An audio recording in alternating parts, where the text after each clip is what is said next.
Comienza la radio. Dirige y conduce Henry Arias.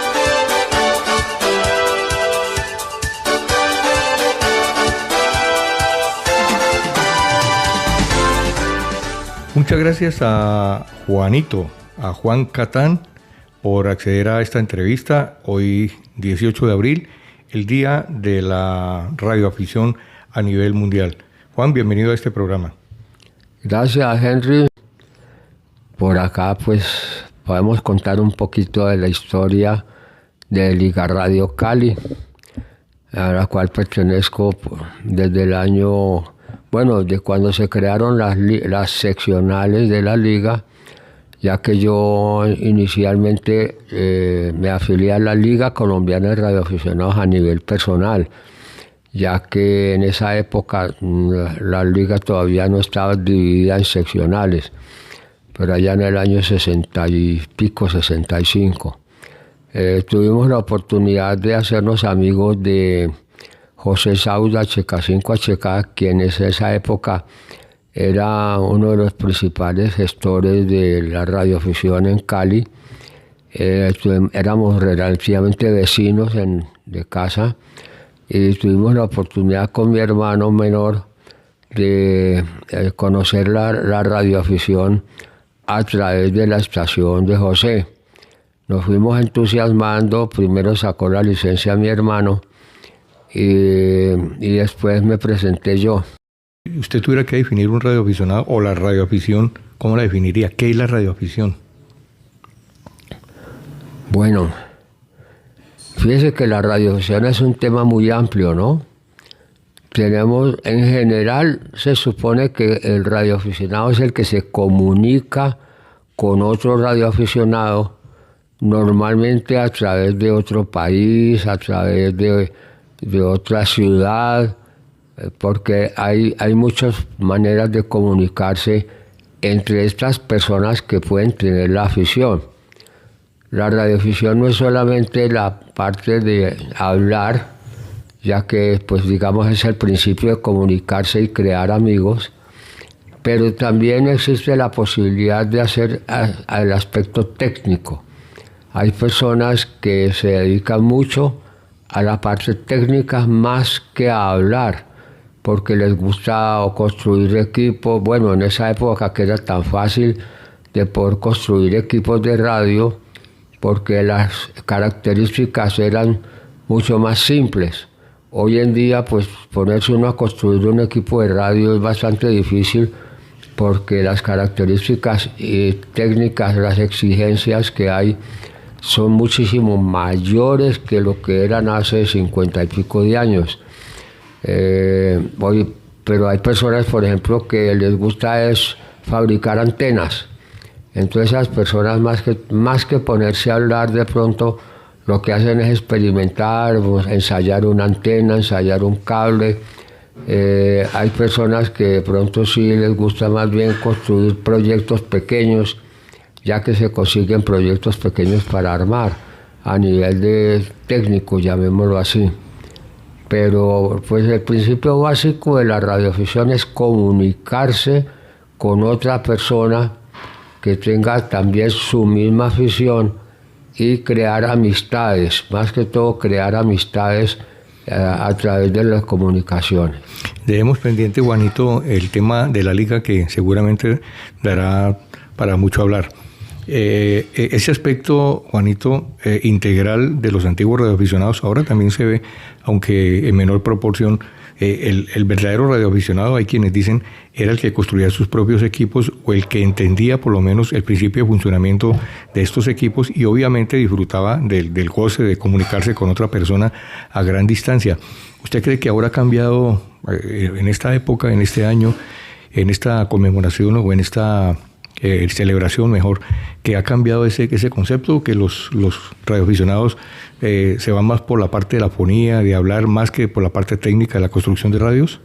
Sí, porque ya con la calidad, digamos así, que exige la tecnología para los equipos de radio, para cualquier sistema electrónico, hoy el conocimiento de nosotros, o las personas individuales que no han tenido la oportunidad, por ejemplo, de estudiar electrónica, como en el caso mío, que me tocó ponerme a estudiar para poder participar en el comité técnico de la asociación. Entonces, realmente hoy la posibilidad de comunicarse y crear amigos, yo pienso que eso es lo que más importa tener, que con quien usted se comunica termina siendo un amigo, porque, bueno, de pronto si usted te comunica con un país lejano, donde la participación es relativa, pues usted no tendrá la oportunidad de volver a comunicarse de pronto con esa estación. Sin embargo, cuando uno se comunica, por ejemplo, con estaciones del mismo país, uno puede crear un nexo de amistad. Y realmente la radiodifusión es eso, crear los nexos de amistad entre toda la gente, entre todos los países. Cuando usted contacta con un país lejano, un país de Europa, etcétera, la posibilidad de volver a comunicar con esa estación puede ser remota, o puede que usted tenga la posibilidad de volver y comunicarse con la estación. Entonces, cuando la estación mira su libro de llamadas y ve que se ha contactado con usted, dice, yo contacté con usted en tal fecha. De manera que, sí, entonces ya hay una amistad creada, aun cuando no sea permanente. Pero tal vez la idea básica de la radiodifusión es crear amistad, crear amigos. Juanito, hagamos una breve retrospección sobre los antiguos radioaficionados, aquellos que comenzaron con esta afición, con este hobby. Antiguamente, estamos hablando pues de épocas preliminares a las creaciones de las ligas y de las asociaciones aquí en Colombia. Estamos hablando de los primeros experimentos que se hicieron para comunicarse de un lado a otro, a través de chispas, a través del código Morse posteriormente, y mucho después a través de la fonía. Antiguamente estaba el sistema de recepción y el sistema de emisión por separado. ¿A usted le alcanzó a tocar esa época aquí en Colombia, entendiendo que la radioafición en Colombia vino mucho después, pues obviamente de los experimentos que se hicieron inicialmente hace muchos años en materia de radioafición? ¿Conoció esos equipos? Bueno, sí. Sí tuve oportunidad de conocerlos, no de utilizarlos, porque ya en la época mía se conseguían los transceptores, o sea, el equipo que hacía la recepción y la transmisión en el mismo aparato. Integrado. Era integrado, entonces ya se facilitó mucho. Mejoró la calidad en el sentido de que cada vez se encontraban equipos con mayor selectividad, con mayor sensibilidad y con mayor potencia de transmisión. Esos equipos ya eran un poquito más, llamémoslo, sofisticados con relación a épocas anteriores, donde la estación tenía que tener un aparato para recibir y otro aparato para transmitir, y el sistema de conmutación de antena era todo manual, todo genérico, todo en la parte externa. Pero ya a raíz de que comenzaron a aparecer los transceptores, ya se facilitó muchísimo la posibilidad de tener solamente un aparato que le permitiría a usted oír y transmitir. En esa forma era mucho más sencillo, y entonces simplemente usted hacía el cambio con la estación para que él hablara y después usted hablaba. De manera que sí se mejoró la posibilidad de comunicación a medida que se fueron desarrollando sistemas de comunicación más sofisticados, llamémoslos, en esa época. Juanito, y desde el punto de vista de la construcción y de los elementos que se utilizaban electrónicamente para producir estos comunicados, cumplió un papel protagónico la llamada válvula. La válvula, que era un tubo al vacío. Los tubos de vacío. Los tubos de vacío. Eso fue lo que predominó más o menos hasta un buen trayecto de nuestra época, ¿no? Sí. Las válvulas de vacío fueron reemplazadas ya por allá en el año 70 y pico, comenzaron a reemplazarlas por transistores. A mí me sucedió un caso muy curioso, porque resulta que yo me metí a sacar la licencia y perdí el examen la primera vez, porque yo no había estudiado electrónica sino por encimita. y en esa época ya se comenzaron a funcionar los transistores y me presenté al examen. Cuando se presentaba uno individualmente, me hicieron 5 preguntas de transistores, polop, rajado porque no había estudiado. Me tocó sentarme a estudiar para volver a presentar el examen. La llegada de los transistores minimizaron los tamaños de los equipos, ¿no? Claro. Al principio los transistores eran grandes. Okay. Eran grandes. Si usted mira hoy una tarjeta de un radio portátil, por ejemplo, tiene unos transistores diminutos que usted de pronto tiene que utilizar lente especial para poder verlos. Son transistores que ya no es como antes, que uno con un cautín simplemente soltaba las 3 paticas del transistor, lo quitaba y ponía otro. Hoy no. Hoy la tecnología ha hecho que la reparación de los equipos de comunicación se ha vuelto más sofisticada, porque hay que tener lo que llamamos estación de soldadura. O sea, los equipos ya hoy, los transistores, son tan diminutos que no se pueden quitarlos con un cautín. Hay que quitarlos con aire caliente. El aparato tiene un chorro de aire caliente y luego con una pinza usted retira el aparatico y limpia la soldadura y vuelve y pone el otro, pero siempre utilizando los chorros de aire caliente. En cambio, en la época en que empezamos nosotros, uno con el simple cautín quitaba y ponía transistores porque eran grandes, ¿no? Eso era una ventaja. Indudablemente, Juanito, la radioafición ofrece un gran abanico, un amplio espectro de posibilidades, de experimentación. Uno ve muchas personas con un radio al cinto, o pasa uno por algunas casas y ve unas antenas extrañas como las de televisión, pero mucho más grandes y de una forma extrañísima. Con toda seguridad o con mucha posibilidad, allí hay un radioaficionado. No significa que todos los que tengan un handy al cinto sean radioaficionados, porque estos radios los usan entidades del Estado, bomberos, Cruz Roja, entidades o empresas privadas.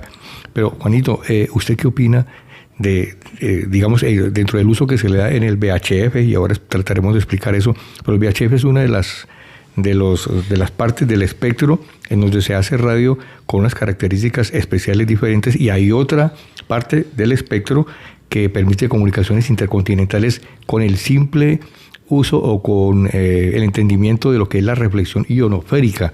Es un fenómeno muy interesante, y expliquémosle a los oyentes de qué se trata esto de la reflexión ionosférica y cómo se logran comunicados a grandes distancias y con relativamente bajas potencias.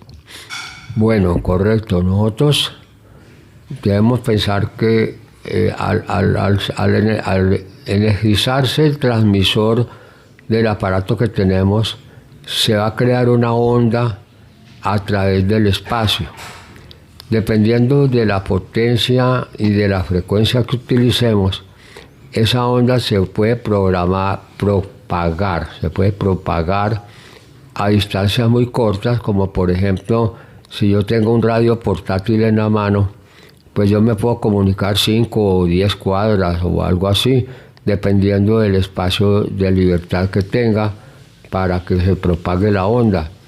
Pero hay la posibilidad también de que esas ondas se propague por el espacio, que es más que todo cuando utilizamos las frecuencias más bajas, logramos que se propague la onda por el espacio, y nosotros podemos tener un comunicado con otra ciudad, con otro país, con otro continente, pero es porque la onda se puede programar por el espacio, dependiendo mucho de la frecuencia de trabajo del equipo, dependiendo del sitio y de la antena que tengamos.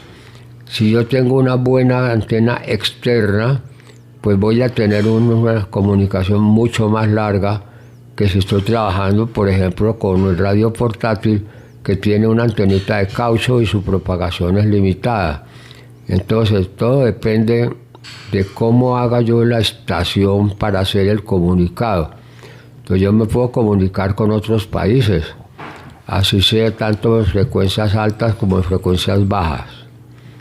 Juanito, hay un tema con la llamada capa de ozono, que actúa como un reflector, como un gran reflector de estas ondas.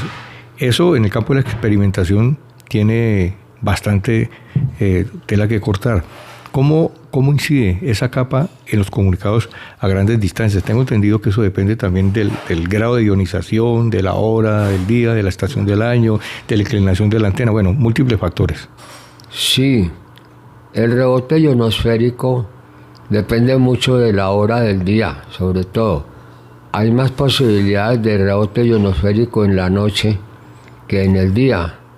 Sin embargo, dependiendo de la frecuencia y del estado de ionización de esa capa, nos permite que se rebote la señal de radio. Entonces, trabajamos a través del rebote que tengamos en esas capas, de manera que llamémoslo, que es casi que impredecible saber en qué momento tengo la mejor comunicación o la peor comunicación. Normalmente por la noche hay más posibilidades de comunicaciones a larga distancia que en el día. Sin embargo, tenemos casos de reportes de estaciones que se han comunicado a las 12 del día, por ejemplo, y uno dice, con el solazo que está haciendo. Entonces todo depende de ese solazo que le esté haciendo. Si el sol nos refleja, nos permite que la onda rebote en la capa ionosférica y a su vez ese rebote vuelva y rebote y tenga un buen alcance. Entonces, todo depende mucho del estado de lo que llamamos ionización del aire. Y usted menciona, Juanito, el sol. El sol también es un factor que influye grandemente en este tema de los comunicados. Háblenos un poquitico brevemente de lo que es el ciclo solar, que tengo entendido está en 11 años. Cada 11 años ocurre un fenómeno en el sol que hace que las capas de ozono de las que estamos hablando se ionicen y por tanto proporcionen mejores comunicados. Sí, claro. El estado del sol nos va a ionizar esas capas. Entonces hay lo que llamamos efectivamente un periodo de 11 años donde puede cambiar la propagación. Y de pronto si nosotros tenemos un periodo de 11 años donde la ionización es menor, entonces yo voy a tener menos rebote, menos posibilidades de comunicarme a larga distancia. En esos periodos de 11 años donde tengo mejor ionización porque el sol nos hace más la posibilidad, entonces en ese momento voy a tener posibilidades de comunicación más lejanas.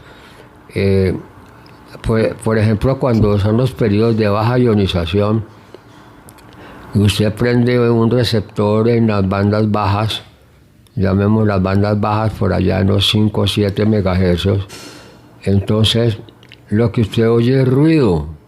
Normalmente oye ruido porque la propagación de la onda se ha disminuido, entonces usted no está oyendo. Puede que haya una estación en esa misma frecuencia en otro país, pero él también a su vez lo que está oyendo es ruido, pero no está oyendo voces, no está oyendo personas.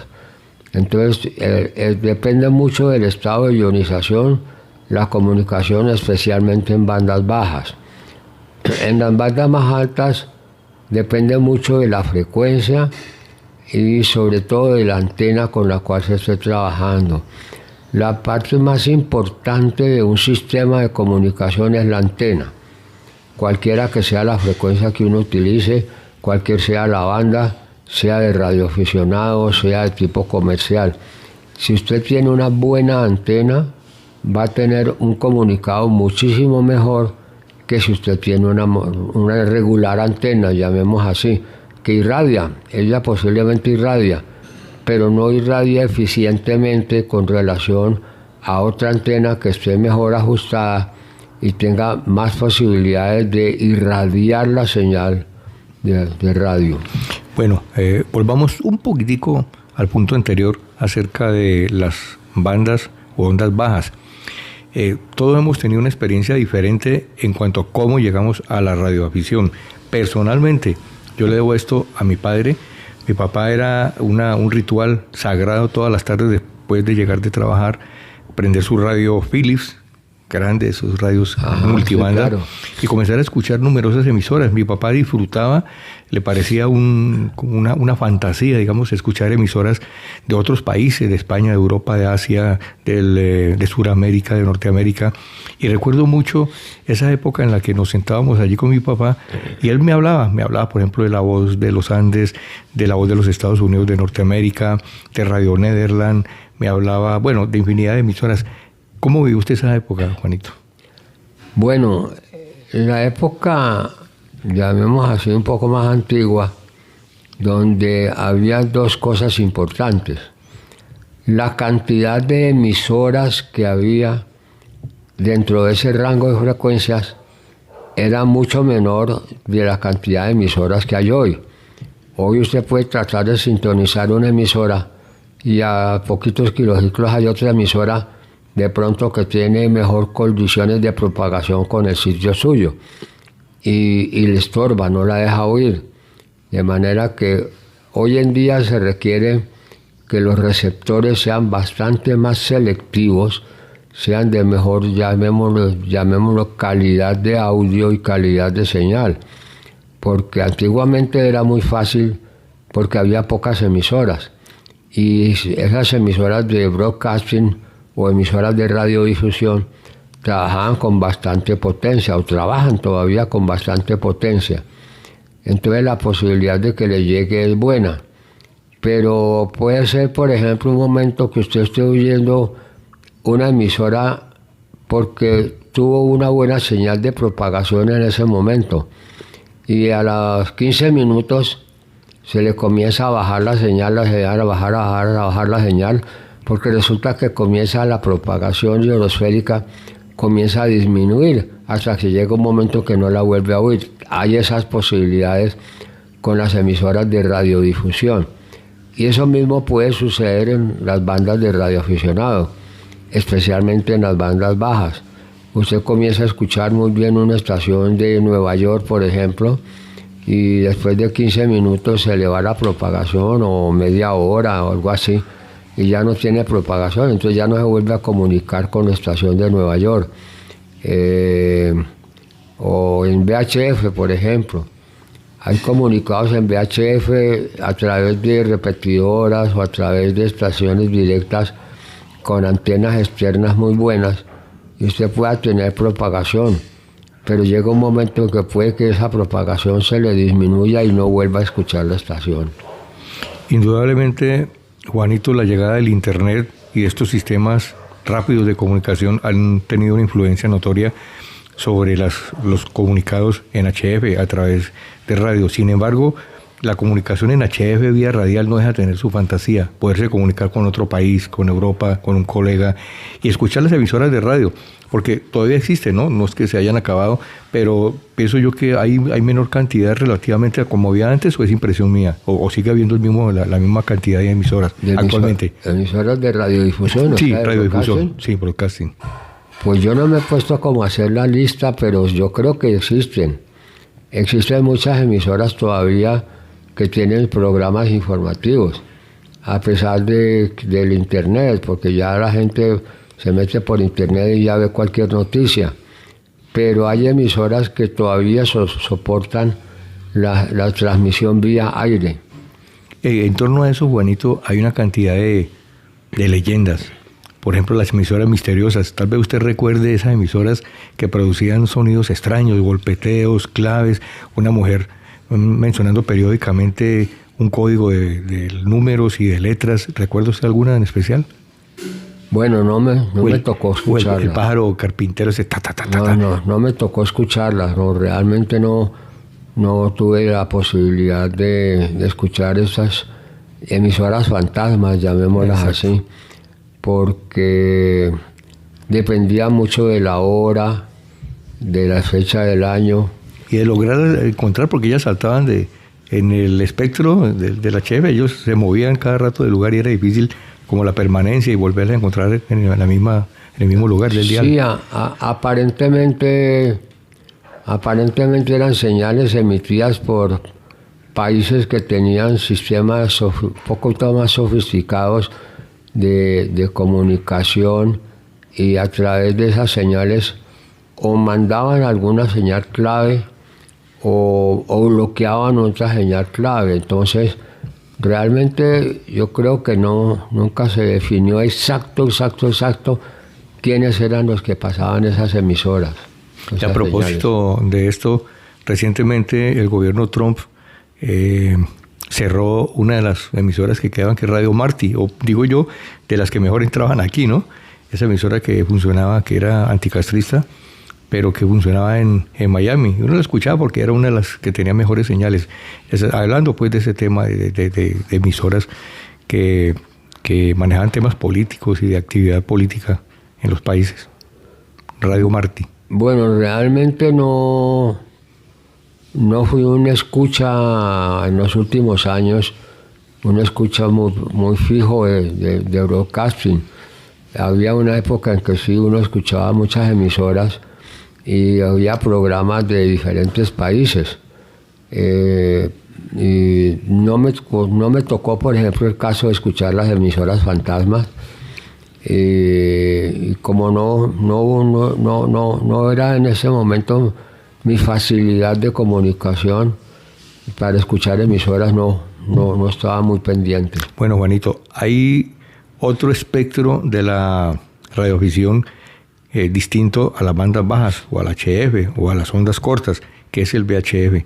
Eso indudablemente proporciona condiciones y características muy diferentes respecto al HF, que permite una comunicación también muy diferente. Hay quienes dicen que el verdadero radioaficionado desarrolla su actividad en el HF y no en el VHF.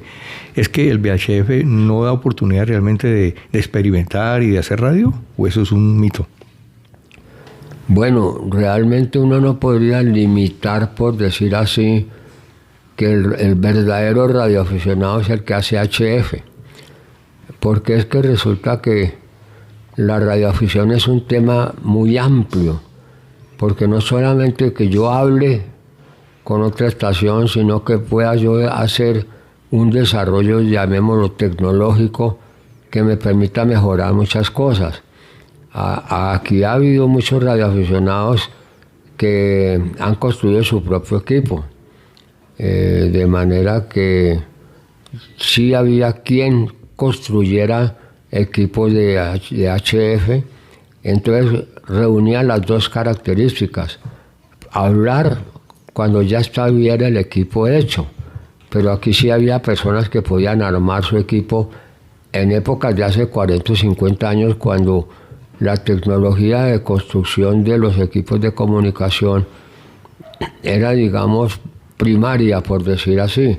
O sea, usted tenía la posibilidad de tener un receptor y un transmisor independientes, y algunas personas ya lograron hacer transmisores y receptores conjuntos.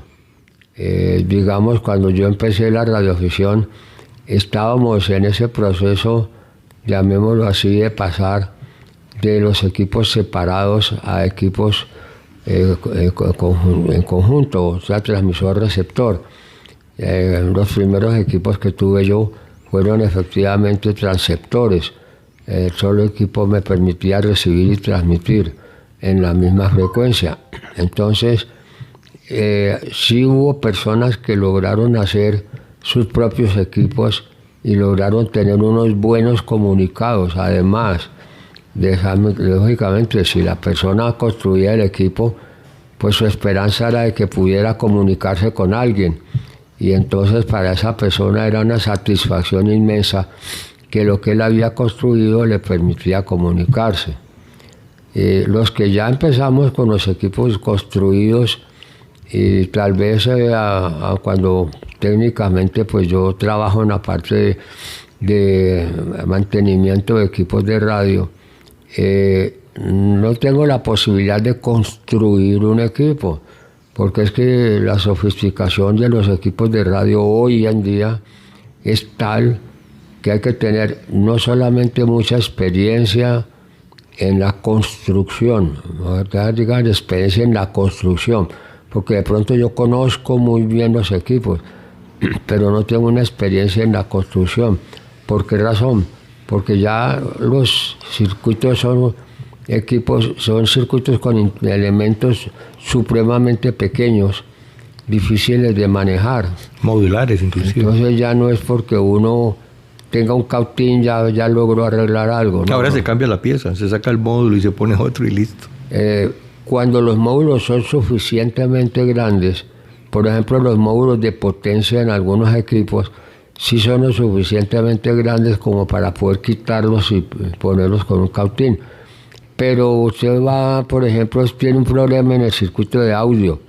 El integrado de audio es un elementico diminuto que tiene 16 contactos. Entonces resulta que usted no puede hacer esos contactos con un cautincito. Tiene que tener lo que llamamos la estación de soldadura. La estación de soldadura me permite echar un chorro de aire caliente y con eso yo puedo derretir, por decir así, la soldadura en las patas del elemento y con una pinza quitarlo para después limpiar y volver y poner otro. Pero requiere tener estación de soldadura, requiere tener una práctica muy grande, requiere tener muy buen pulso, porque es que si usted tiene tembleque la mano, no es capaz de volver a poner el integrado donde estaba. De manera que esa tecnología ha hecho de que ya la radioafición se vuelva más difícil en cuanto a la construcción. Hay personas que todavía lo hacen, pero ya construir como un equipo comercial, no sé, como cualquier marca, un Icon, un Kenwood, Yaesu, cualquiera de esos equipos, un Yaesu, ya la tecnología que puede uno conseguir a nivel local es difícil, especialmente por ejemplo aquí como en Colombia, donde los sitios donde usted consigue elementos electrónicos ya no traen sino lo que más se vende. Entonces resulta que determinado integrado de audio, por ejemplo, usted no lo consigue, toca ponerse a buscar por internet a ver si lo hay en China o en alguna otra parte. De manera que es un poquito difícil. La radio, con temas de actualidad.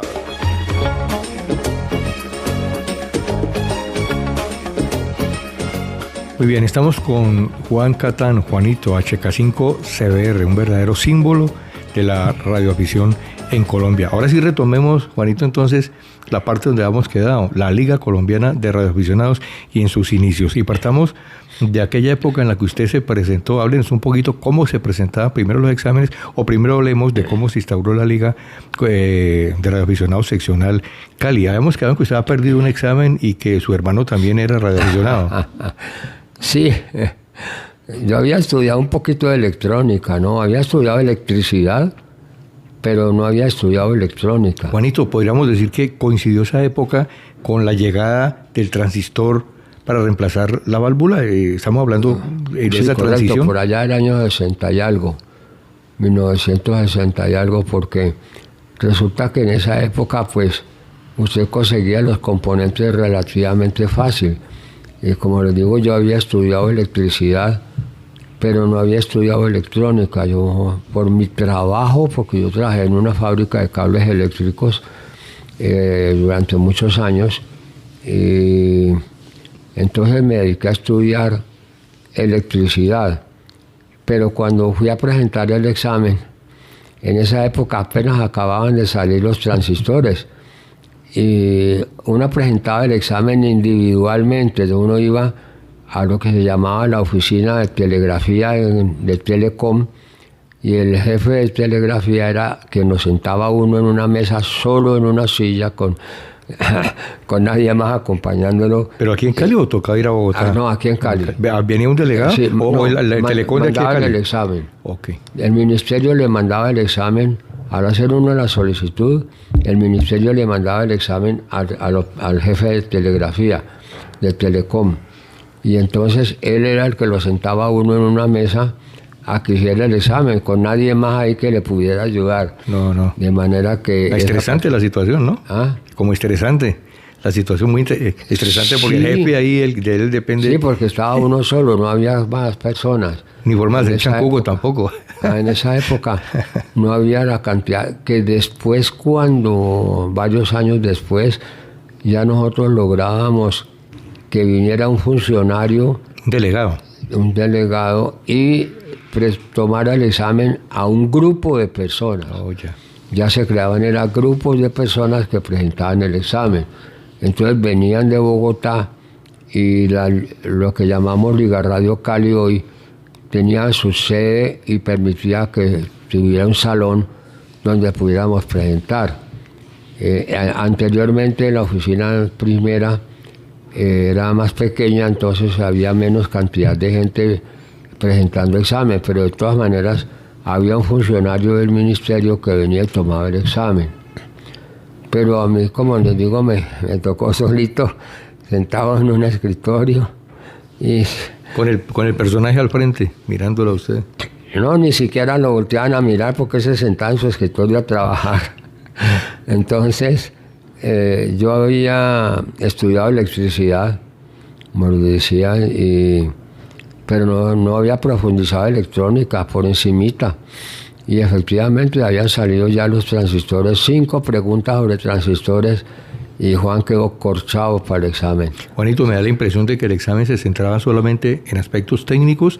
Nada, por ejemplo, a hoy se reparte el temario entre aspectos técnicos, pero también aspectos de fonía, de conocimiento de división del espectro electromagnético, aspectos legales, licencias, en qué bandas se puede hablar y en cuáles no, etcétera. ¿Era solamente parte técnica? No. También venían preguntas de cultura general. O sea, usted lo corcharon fue en la parte técnica. En la parte técnica, sí, claro, ¿no? Uno, pues más o menos la geografía, la historia. Cultura general. Uno más o menos conocía y podía contestar. Pero en la parte técnica es donde se rajaba la gente, porque quien no hubiera analizado o estudiado o hubiera tenido un apoyo en ese sentido, pues se rajaba facilito. Y efectivamente... 5 transistores, 5 preguntas de transistores y rajado por ahí. Me tocó esperar a estudiar para volver a presentar el examen. ¿Cada cuánto se presentaban eso? ¿Cada 6 meses? No, si en esa época usted solicitaba el examen, se lo mandaban aquí a la oficina de telegrafía de Telecom. ¿Y lo citaban vía correo, pues? Exacto, vía correo. No digamos email porque eso no existía.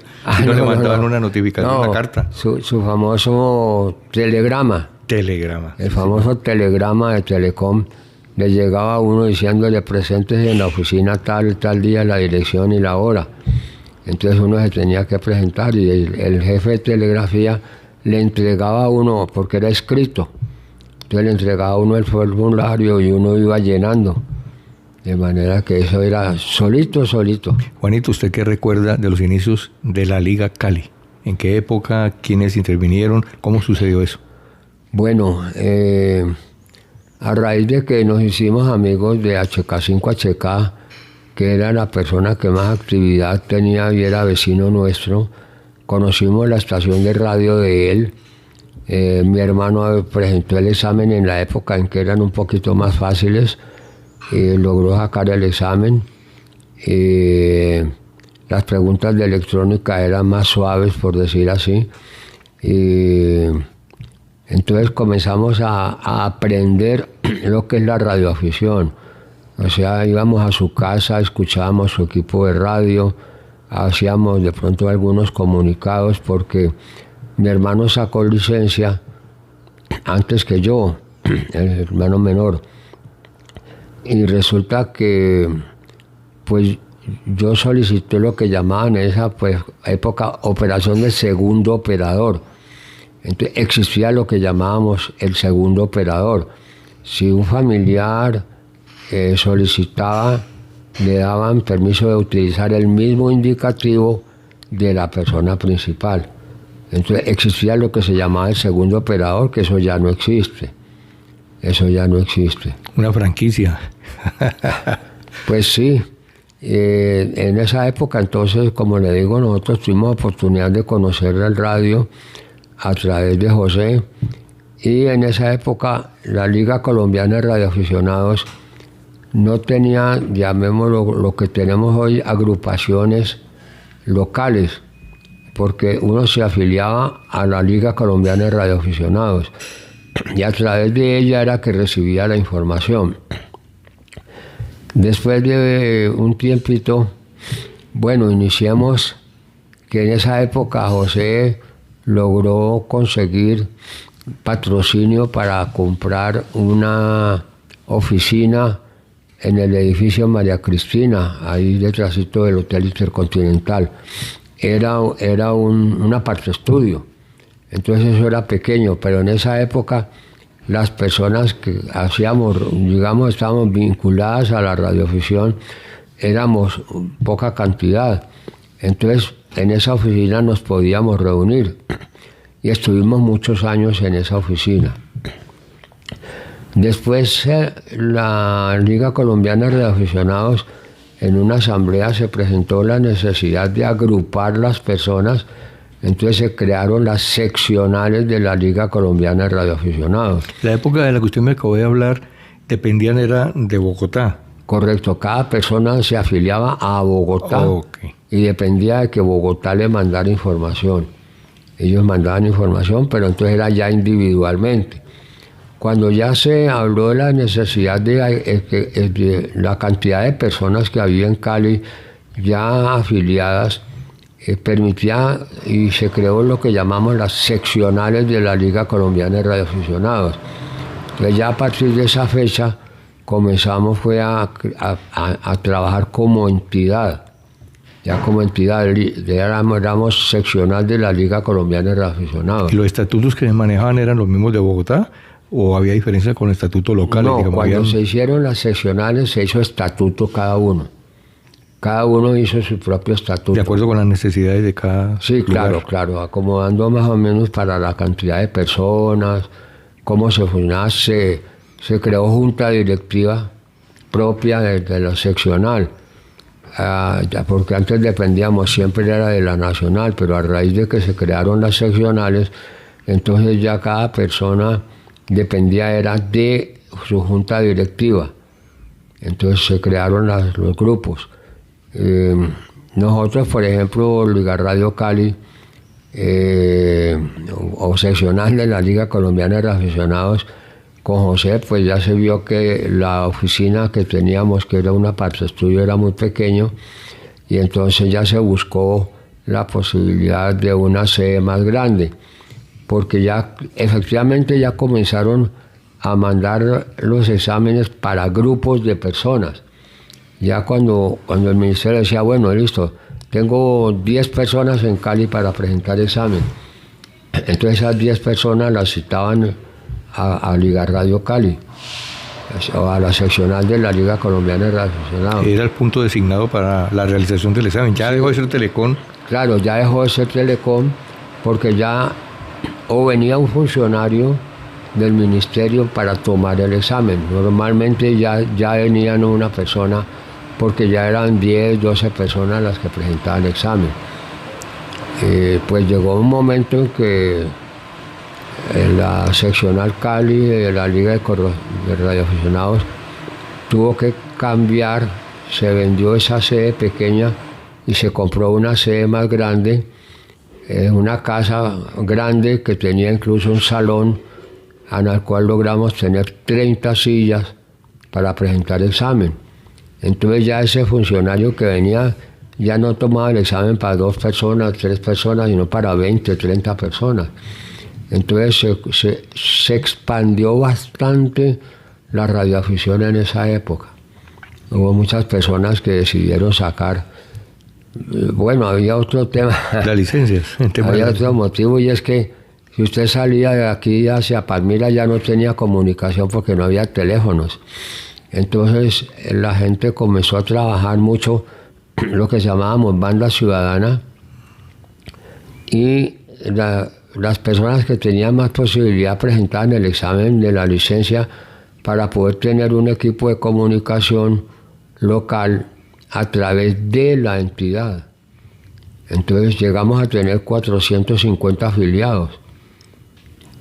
Como le digo, un salón con 30 sillas para presentar exámenes de radioaficionado o hacer conferencias, ¿no? También dictábamos los cursos. En esa Sí, época... quería preguntarte eso, Juanito. Aparte de que la liga sirviera como un punto de encuentro para la realización de exámenes, ¿qué otra función cumple una entidad como la liga? Capacitaciones, me imagino, charlas. Sí, esa época fue una época muy brillante, sinceramente, hace 40 y pico de años, porque teníamos mucha colaboración de personas. Por ejemplo, 5 Alfa Papa Oscar, Rodrigo dictaba las clases de telegrafía. APA. APO. APO, Oscar. Sí. APO, sí. APO. Rodrigo, él era buen telegrafista, entonces él dictaba los cursos con relación a telegrafía, porque a uno le hacían preguntas de telegrafía en el examen. Así no le hicieran práctica a los novicios, pero por lo menos le hacían preguntas de telegrafía. Entonces Rodrigo dictaba los cursos preparatorios. No me recuerdo quién era el experto en historia, en cultura general. Cultura general nos colaboraban, teníamos las personas que nos colaboraban dictando las charlas de cultura general. En cada campo, digamos. Sí, entonces realmente el que fuera a presentar el examen participaba de esas reuniones y estaba disponible ya después todo técnico, digamos, con conocimiento de qué era lo que le iban a preguntar. Enfocaba la temática, la enseñanza.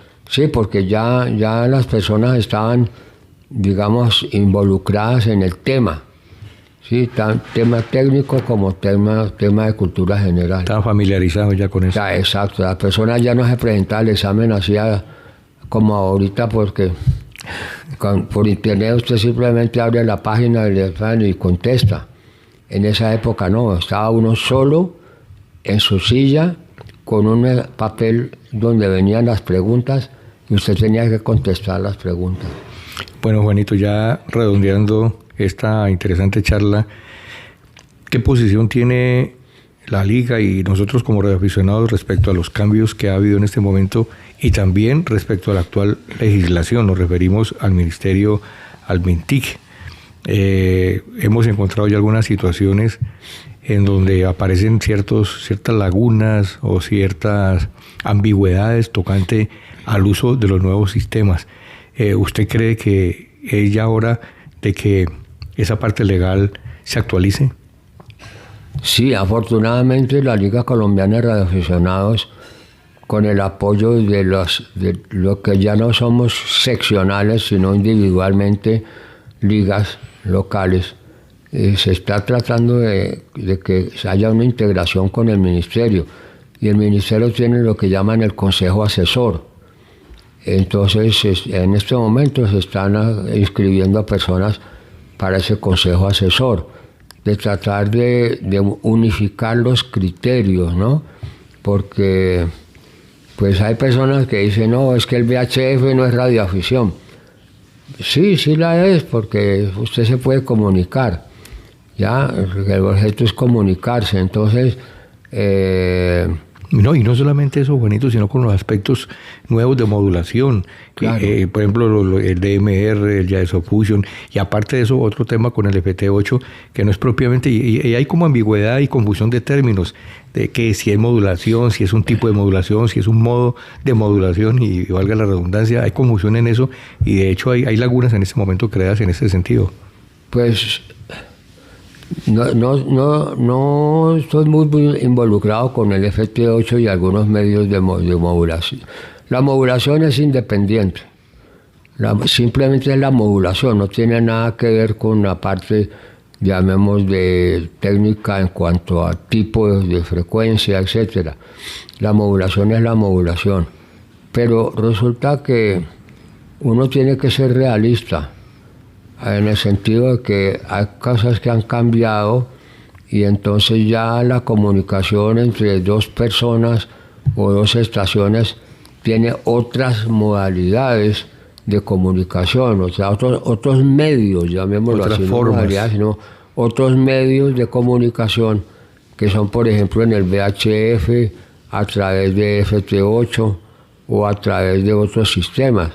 De manera que tenemos que ser realistas, y los antiguos no nos podemos quedar pegados diciendo es que radioafición solamente es el HF. No, tenemos que tener en cuenta, por ejemplo, en el caso mío, que yo he tenido ya experiencia con equipos de comunicación que me ha tocado revisar para determinar si están en buen estado o no, que tienen modulaciones diferentes y nos permite hacer un comunicado a través de Internet, porque hay unos comunicados de estos que son a través de Internet. Pero entonces tenemos que ver que las cosas han cambiado, ¿no? No nos podemos quedar pensando en el pasado únicamente.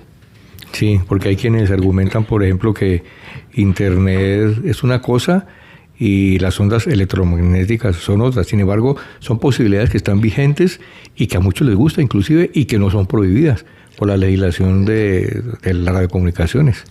Sí, lo más curioso es que yo puedo mezclar las ondas de radio. Son como híbridos, sistemas con híbridos. El Internet. Yo las puedo mezclar a través de convertidores. Entonces yo puedo hacer que la señal de mi radio que estoy transmitiendo hacia otro radio, yo puedo hacer que esa señal se pase a Internet y a su vez llegue a través de Internet a otro convertidor con otro radio de otra estación que puede estar en Europa o en cualquier parte. De manera que tenemos que ser realistas en ese sentido, que las cosas han ido cambiando, no podemos quedarnos pegados en que radio es únicamente el que habla por HF. No. Tenemos que tener en cuenta que todo eso ha cambiado, y ha cambiado porque es que ha habido mejoría en muchas cosas, ¿no? Ya técnicamente la mejoría ha sido grande. Bueno, Juanito, muchas gracias por haber estado en este conversatorio prácticamente, en esta celebración del 18 de abril, Día Internacional de la Radioafición. ¿Qué le diría usted a aquellas personas que nos están escuchando a través de esta emisora y que quieren ser radioaficionados? Bueno. ¿Cuál es el procedimiento? ¿Qué hay que hacer? ¿A quién hay que contactar? Yo diría que hay que arrimarse a las entidades que representamos la radioafición hoy. Con todas estas entidades tienen su junta directiva. Algunos tenemos la posibilidad de tener una sede como Liga Radio Cali. Entonces es bueno estar vinculado con las personas que le puedan ayudar desde el punto de vista de conocimientos es posible, pero de entender la radioafición y ser partícipe de la radioafición. Yo pienso que de pronto uno por allá como ente solitario no hace nada, ¿no? Yo pienso que si usted está vinculado a una de las asociaciones de radioaficionados, pues en cualquiera de las ciudades, porque no hablemos solo de Cali, sino de cualquiera de las ciudades, hay entidades de radioaficionados que prestan esa colaboración a la gente, donde le pueden dar instrucción, donde le pueden ayudar a sacar su licencia, donde le pueden ayudar a entender la radioafición. Yo pienso que lo más importante es que la gente entienda la radioafición, ¿sí? No que se vuelva experto, porque usted no se vuelve experto de un día para otro. Pero si usted comienza a entender la radioafición, entonces ya comienza a volverse experto en radioafición. Juanito, una vez más, muchas gracias por haber aceptado esta entrevista. Gracias, Henry. Estamos en contacto. Finaliza la radio. Hasta una próxima emisión.